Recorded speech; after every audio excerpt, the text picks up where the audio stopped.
Vamos dar Êxodo,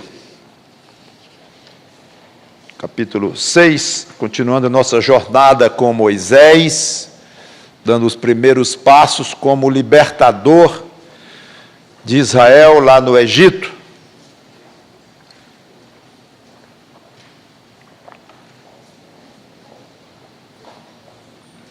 Já vimos a conversa, maneira de dizer, mas o desabafo, a oração de Deus, de Moisés para com Deus, muito desanimado porque estava dando errado. O faraó piorou a carga sobre os judeus, então Moisés reclamou, foi um pouco duro com Deus, comentamos isto já.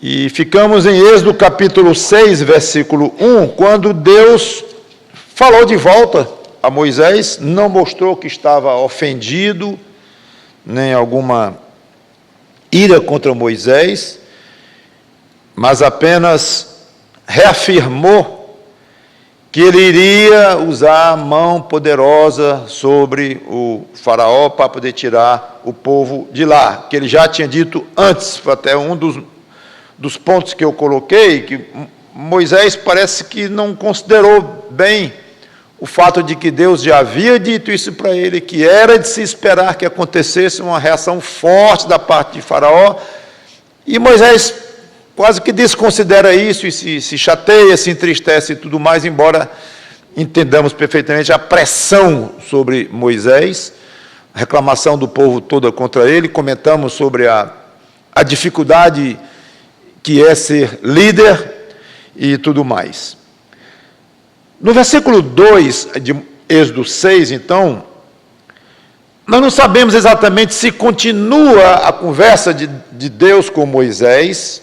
A maioria dos estudiosos acha que houve uma pausa aí. Não se sabe quanto tempo, mas dá a entender que Moisés entrou numa fase, então, de desânimo e houve um certo período em que ficou daquele jeito. E Deus retoma, então, no versículo 2. Não temos certeza se foi imediato ou se após um período. O fato é que, lemos, então, no versículo 2 e no 3 também. Falou mais Deus a Moisés e lhe disse: eu sou o Senhor.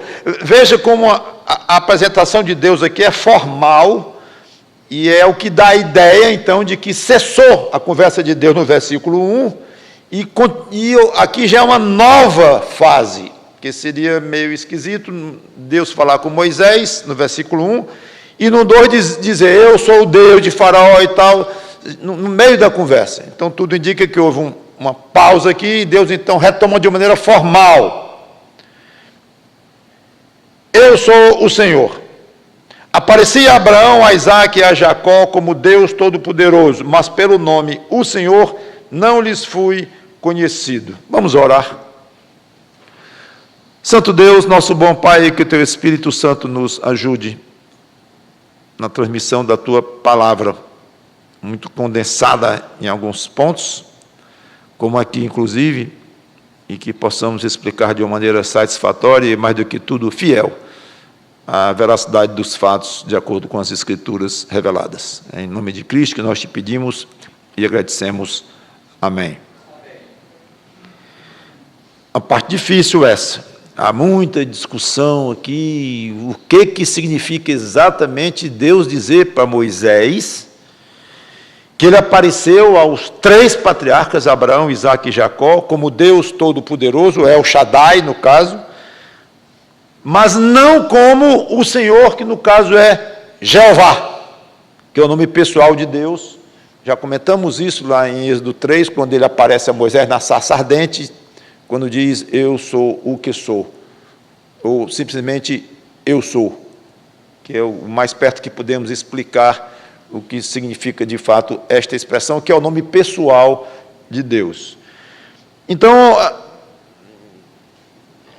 os patriarcas não tinham a menor ideia desse nome Jeová para Deus. Parece que tinham. Lá em Gênesis 13, 4, inclusive, mostra isso, e outras passagens também. Então, há algumas sugestões que nós não vamos aprofundar muito aqui. Alguns sugerem que significa mais ou menos assim, é que eles tinham experiência com Deus, na qualidade de um Deus todo-poderoso, que tirou Abraão da terra dele, levou lá para a terra prometida, fez alguns milagres lá, e então eles tinham experiência com um Deus todo-poderoso, mas com a continuidade de Deus, a eternidade de Deus, e que está explicado no nome Eu Sou, ou Eu Sou o que Sou, um Deus que não tem fim. Eles viveram pouco tempo, e pouco tempo, digo, o tempo da vida de cada um, que não foi nem tão pouco, mas a experiência deles foi muito limitada ao espaço da vida de cada um. Agora a ideia é que o povo judeu, 500 anos depois do início da aparição de Deus a Abraão, e que mandou Abraão sair da terra dele e tudo, o mesmo Deus estava lá, e dizendo: eu sou o mesmo Deus que tratei com Abraão 500 anos atrás, e eu prometi umas coisas para ele, e eu vou cumprir agora. Então, uma sugestão é que esse é o Deus, eu sou o que sou, é um Deus para o qual o tempo não pesa coisa nenhuma. E agora o povo poderia ligar o mesmo Deus de Abraão, de séculos atrás, com esse Deus deles hoje, que iria fazer uma obra espetacular no meio deles. Então é como se dissesse: eu agora vou mostrar um aspecto da minha pessoa, de um atributo meu, que eu nem mostrei lá aos patriarcas. Outra ideia é mais simplória do que esta, é que eles conheciam o nome Jeová, mas Deus nunca tinha explicado para eles o que significava esse nome. Então, o fato é que, como eu disse, não sabemos exatamente a explicação precisa, porque que Deus disse isso para Moisés. De qualquer modo, observe uma coisa muito importante. Isso aí não tem discussão. Deus se revelou aos patriarcas de uma maneira parcial. Seja lá qual for a explicação, o fato é que Deus disse: olha, Moisés, eu apareci aos patriarcas como Deus Todo-Poderoso. O Deus Jeová, não me revelei a eles como Deus Jeová. Ou se foi explicando o nome, ou se foi da forma como eu já expliquei, deles terem apenas a experiência da época da vida deles com relação a Deus, e agora os judeus iam ter a experiência com o mesmo Deus 500 anos depois, não sabemos, mas foi uma revelação parcial aos patriarcas. E agora Deus se mostra disposto a se revelar mais aos descendentes dos patriarcas, Moisés inclusive, e a geração que estava ali viva dos judeus. É extremamente nós entendermos a revelação progressiva de Deus nas Escrituras.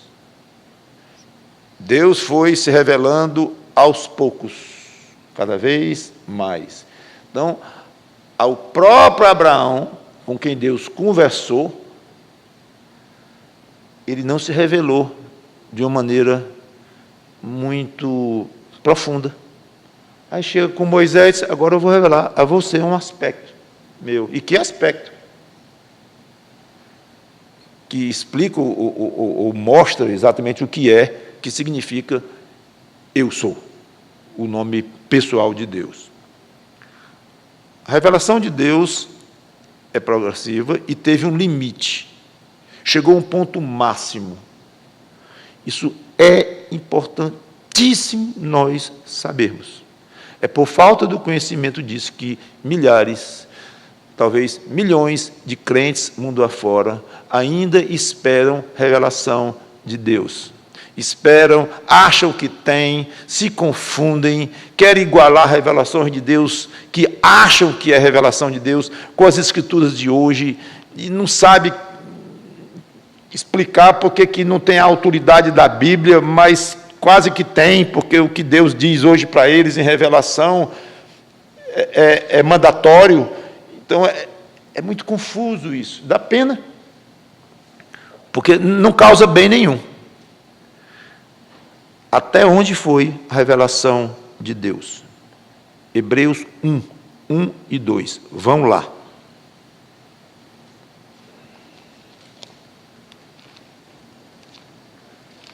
Isso é doutrina básica.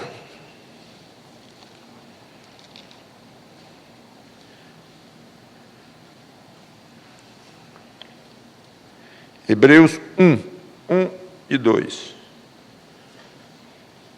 Havendo Deus outrora falado muitas vezes e de muitas maneiras aos pais pelos profetas, nestes últimos dias nos falou pelo Filho, a quem constituiu o herdeiro de todas as coisas, pelo qual também fez o universo. E a passagem continua. Jesus Cristo foi a revelação máxima de Deus. Ele é chamado Logos, que é palavra ou expressão. Tudo o que Deus queria revelar à humanidade, tudo não apenas em fatos revelados, mas em essência, em peso. Tudo estava concentrado na pessoa do Senhor Jesus Cristo. Nunca Deus faria uma revelação tão completa, tão total, quanto Ele fez de si próprio na pessoa do Senhor Jesus Cristo. Ali foi o máximo. Depois de Jesus Cristo, ainda houve revelação de Deus nas Escrituras, claro, o Novo Testamento inteiro, mas não mais algo que acrescentaria algo sobre Deus. O Novo Testamento tratou de explicar o Senhor Jesus Cristo, a pessoa de Cristo, as palavras de Cristo, os ensinos de Cristo. Sim, explicar, jogar mais luz sobre o que Cristo havia dito, alguns fatos, sim, ligados ao futuro, mas rapidamente, no ano 95 depois de Cristo, ou seja, 60 anos depois, mais ou menos, do tempo que Jesus Cristo morreu, acabou total com Apocalipse, encerrou tudo e pronto. Então, até mesmo algum tipo de informação adicional sobre Jesus Cristo, ou qualquer coisa ligada à revelação de Deus, cessou, acabou, não atingiu o zênite, o máximo na pessoa de Cristo. Depois, algumas explicações reveladas diretamente pelo Espírito Santo a quem escreveu o Novo Testamento inteiro, e encerrou. Isso é muito importante. Hoje, Deus se revela à humanidade, de uma maneira geral, e aos crentes. A humanidade, vamos ficar com a primeira forma dele se revelar, objetiva, que são as Escrituras. Isso aqui é a revelação de Deus. O que Deus quer revelar ao homem, em termos de informação, está aqui. Escrituras. Objetiva. O que significa isso? É que a Bíblia não traz uma revelação especial, uma revelação individual para A, B ou C. É para quem ler. São palavras, ensinos, doutrinas, ameaças, promessas maravilhosas. Tudo que está aqui é para qualquer ser humano conhecer, tomar ciência daquilo. Por isso é que é muito questionável aquela ideia de se abrir a Bíblia num lugar qualquer e diz, Deus falou comigo naquela passagem, aquela passagem foi para mim dizer aquilo naquele momento. Isso é questionável. Vou já explicar por quê. Então, a questão objetiva, as Escrituras são revelação de Deus. Por isso é que os crentes, pelo menos que não creem mais em revelações e essas coisas de hoje, eles se pegam tanto às Escrituras, tanto as Escrituras. Eu quero estudar sobre José. Aí pega uma enciclopédia britânica e pega livros de história e livros de religião de todo jeito, e hoje em dia pega a Wikipédia, pega o Google e vai lá, e o que diz sobre José e tal. O crente que crê nisto, em termos de revelação encerrada de Deus, ele vai para a Bíblia. E o José, para ele, é o José que está na Bíblia. Agora, informações históricas à parte, vem como curiosidade, vem como talvez algum enfeite ao estudo, ao livro que ele está fazendo lá, mas ele trata com muito cuidado, porque não tem certeza que aconteceu, pode ser lenda, pode estar completamente distorcido. Então, a importância lá embaixo. Maria, mãe de Jesus, para o crente só interessa o que está na Bíblia sobre Maria. O que passar dali pode ser invenção, e muitas vezes mas o tanto que é, o que não é, aí começa, não adianta, não há segurança nenhuma. E claro, quando não são ensinos sobre Maria, no caso, eu estou usando como exemplo, como usei José, que são contrários às Escrituras, aí é óbvio que há uma colisão. Mas mesmo quando não há, o crente não valoriza. Tem histórias de Jesus Cristo que ele disse que ele gostava de brincar quando ele era menino, gostava de pegar barro nas mãos, aí fazia assim, aí saiam uns pombinhos voando. Tem histórias que contam isso, que ele gostava de fazer pombo, passarinho da areia, de barro e coisa assim. Há 1000 histórias sobre Jesus assim. Aí as pessoas acham interessante, que legal. Aí descobri mais um jeito de Jesus fazer milagre, que era assim. Tu lê isso aonde, rapaz? Eu nem me lembro mais direito. Eu li em algum lugar aí. Meu amigo. Então, para o crente, a revelação objetiva de Deus é o que está aqui. A Maria para o crente é a Maria da Bíblia. O José para o crente é o José da Bíblia. O Abraão, o Isaac, o Jacó, a turma toda. Todos eles. Só nos interessam no que a Bíblia fala. E, claro, a própria pessoa do Senhor Jesus Cristo. Então, esse é o aspecto objetivo de revelação da Bíblia.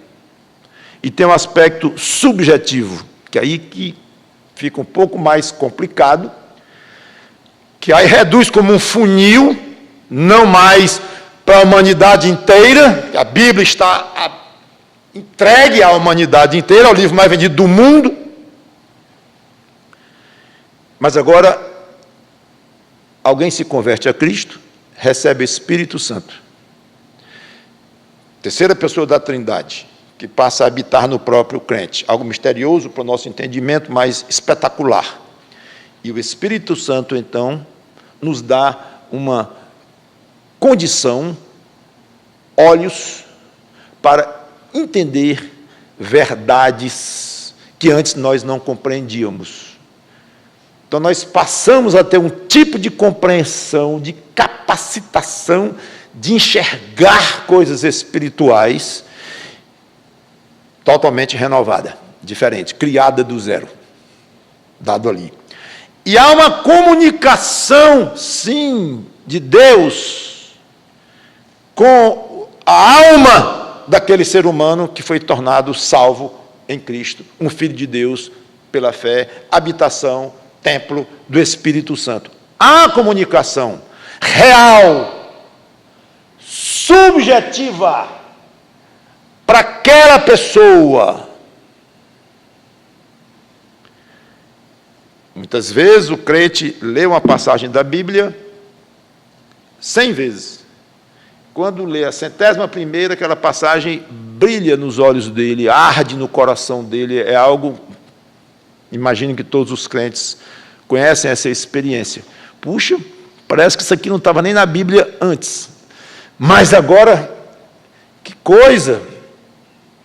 Com muita segurança podemos afirmar que muitas vezes isso sim é efeito direto do trabalho subjetivo, pessoal do Espírito Santo naquele coração. Mas nunca dando uma revelação diferente. Este é o problema. Deus me disse isso. Engraçado, você não crê em visão, não crê em profecia e tudo, e acabei de lhe pegar aqui, dizendo que Deus falou ao seu coração, que você entende que Deus está lhe dirigindo. Engraçado, para você vale dizer que Deus lhe dirige, que você entendeu que Deus falou com você. Para mim não vale. Só porque eu disse que Deus apareceu para mim e me fez uma revelação ontem à noite, você despreza a minha revelaçãozinha. Ora, assim são 2 pesos e 2 medidas. Não! Porque o crente não aceita qualquer tipo de ideia relacionada com nova revelação, com novos fatos, com adição ao que está escrito aqui. Totalmente diferente do crente ler uma passagem que já leu 100 vezes, agora ele lê e a mente dele é aberta e o Espírito Santo dele queima no sentido de alegria, de ardor, de amor por Deus, de zelo pelas coisas de Deus. Ele entende e ele vibra com aquilo ali. É totalmente diferente. Ele nunca vai dizer, recebi uma nova revelação. Não!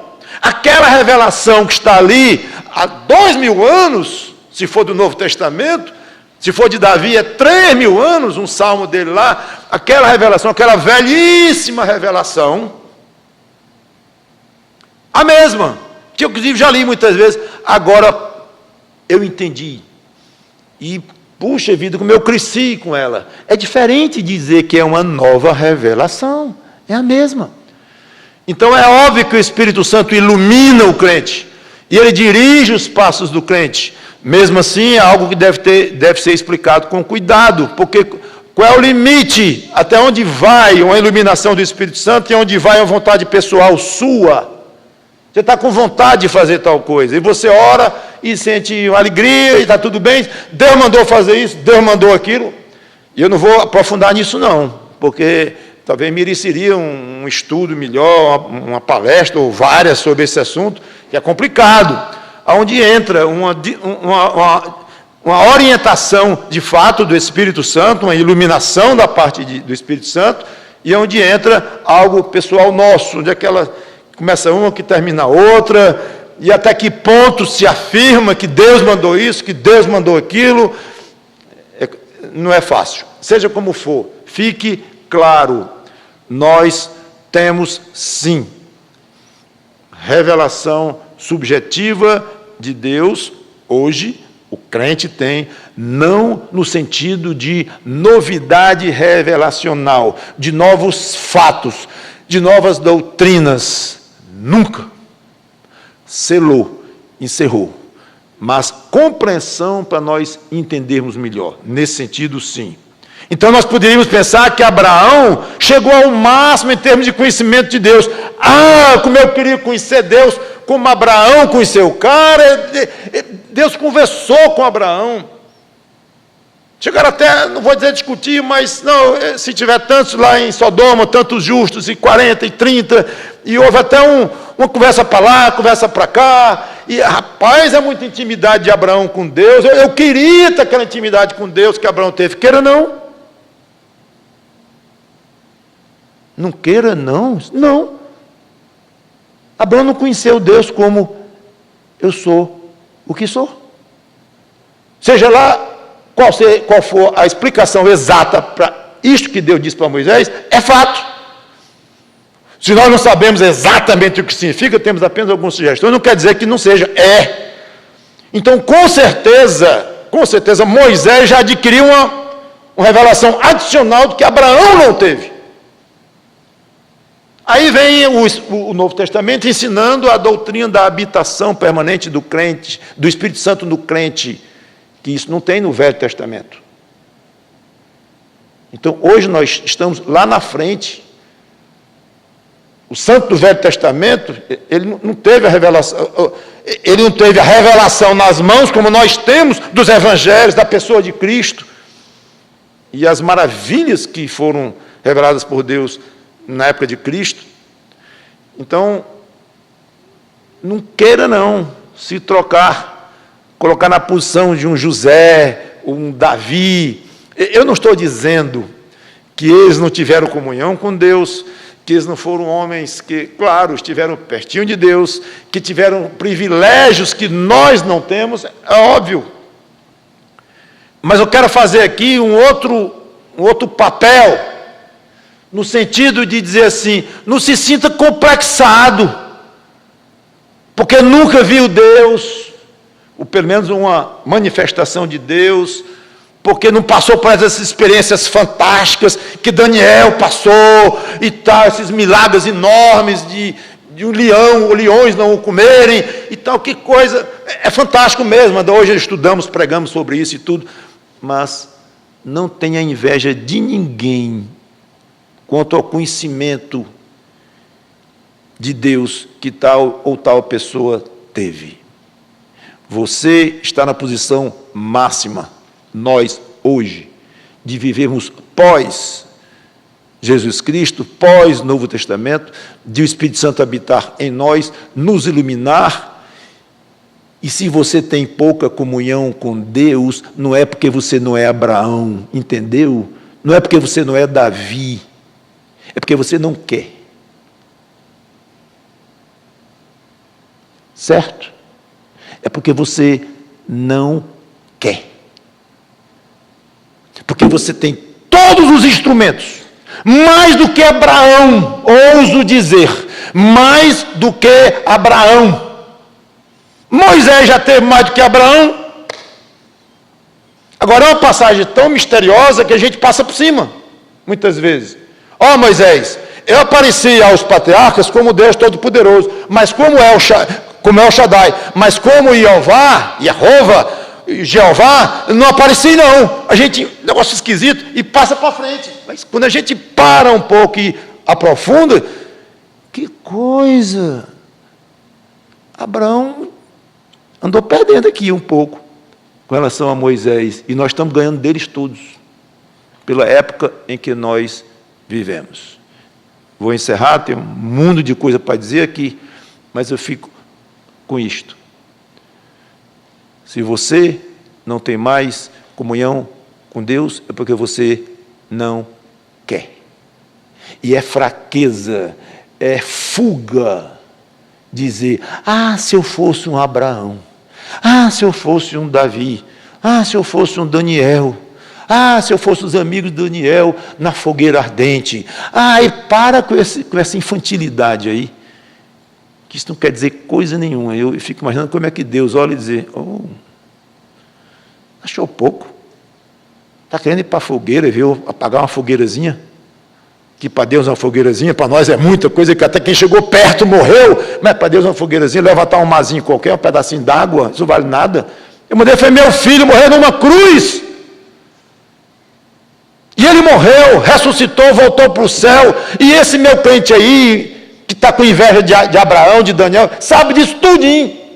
E meu filho disse que ele ia fazer morada naquele que viesse a se converter, porque ele, meu filho, e eu, Deus, iria mandar o nosso Espírito Santo, e mandamos.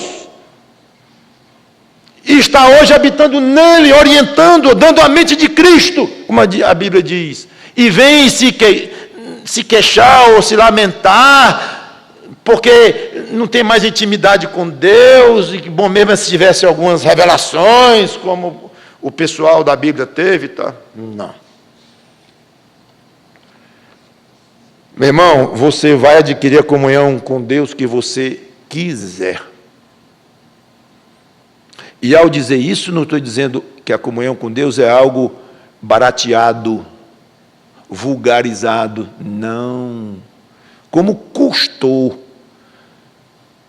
nós podermos dizer esta afirmação: tenha comunhão com Deus, o máximo que você quiser.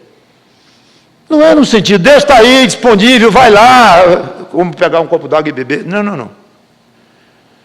E ter comunhão com Deus é a coisa mais séria que um ser humano pode querer realizar. E às vezes vem junto com sofrimento, junto com dor, faz parte.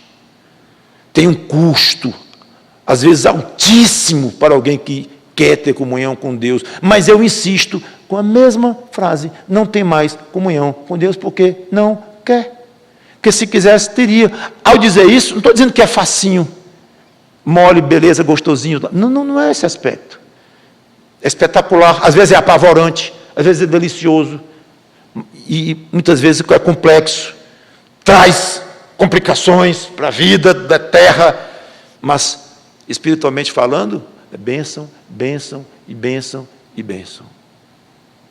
E maravilhas que nós nem imaginamos, quando vai entrando na comunhão com Deus. Então, o caminho é pedir a Deus vontade, resiliência, insistência em buscar esta comunhão com Deus, porque é contra a nossa natureza carnal, num certo sentido é contra a correnteza, no outro sentido é a favor da correnteza, porque o Espírito Santo habita em nós, é uma guerra e tudo mais. Esse é o rumo. Mas não ficar lá romanticamente sonhando em ser um personagem bíblico para ver milagres maravilhosos. O milagre maravilhoso foi Cristo ter morrido por nós, e ter ressuscitado, e voltado para o céu, e nos salvado, e mandado o Espírito Santo habitar em nós, e estar pronto para comungar conosco o máximo que nós quisermos. Esse é o milagre. Vamos orar. Obrigado, Senhor Deus, pela Tua palavra, que o Teu Espírito Santo nos ajude nestas coisas. Em nome do Senhor Jesus Cristo. Amém.